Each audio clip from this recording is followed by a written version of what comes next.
Hi, it's Keith Finlow Bates here, and this video is a response to a question that John Rigler asked me about standardization of token contracts in Ethereum and other smart contract systems. And he quite rightly identifies a problem, namely that each of these contracts is subtly or not so subtly different from all the other ones, which means that if you really are paranoid, you need to have some programming knowledge in order to be able to audit each of those contracts, and secondly, you need to have the time to look at them all, and most people don't have both the knowledge and the time to really be thorough about the contracts that they're interacting with.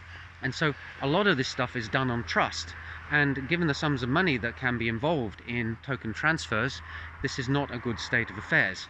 Now, the specifics of the engineering problem are that the ERC20 fungible token standard has the token name and the token symbol hard coded into the contract. It's deployed as part of the contract, and as a result, if three people all deploy their own token contract, even if they're line for line identical, they won't be at that one line where the token identity is established. And John asks, well, why don't we actually deploy a standard contract and then have a minting function that provides the specific token name and token ID?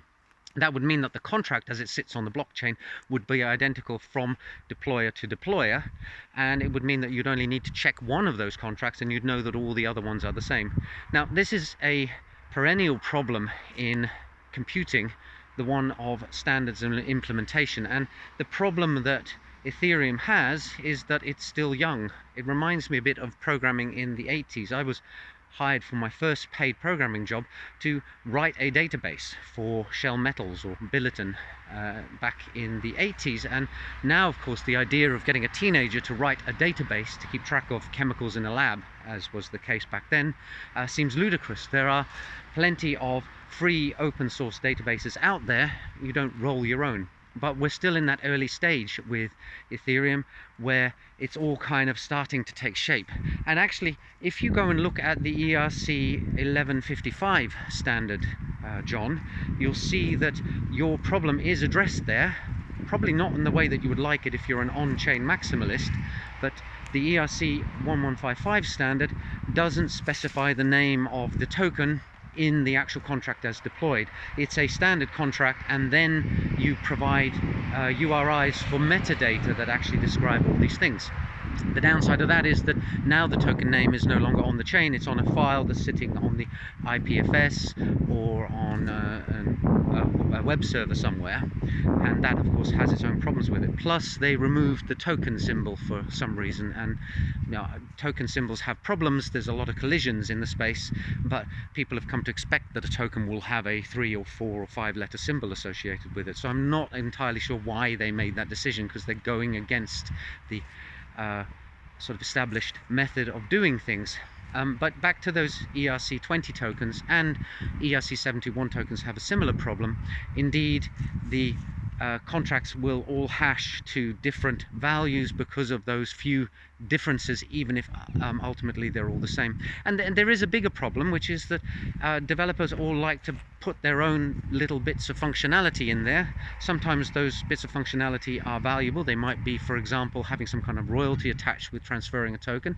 Sometimes they're nefarious and underhand. You can deploy a non-fungible token contract that allows the owner of the contract to steal tokens from people at a later date, and that of course is not a good thing. So yes, absolutely right, John, it's a problem. I think it's a standard problem in computing that you have when you're at this stage. As time goes on, things will get more standardized. We already have template contracts being provided by, for example, OpenZeppelin that people can work from. Eventually these things will become more commoditized, and it won't be a matter of each developer developing their own thing from scratch. There will be some standard contracts, and hopefully eventually the industry will develop in such a direction that if you don't use those standard contracts, then people won't want to interact with them, and that will make people gravitate towards these non-custom solutions. But I guess only time will tell. Thanks for pointing that out, John. It was a good observation, and I agree wholeheartedly with it, and we can just hope that over time it is resolved. That's it for today. Hope you found it interesting. See you in the next video soon. Bye for now.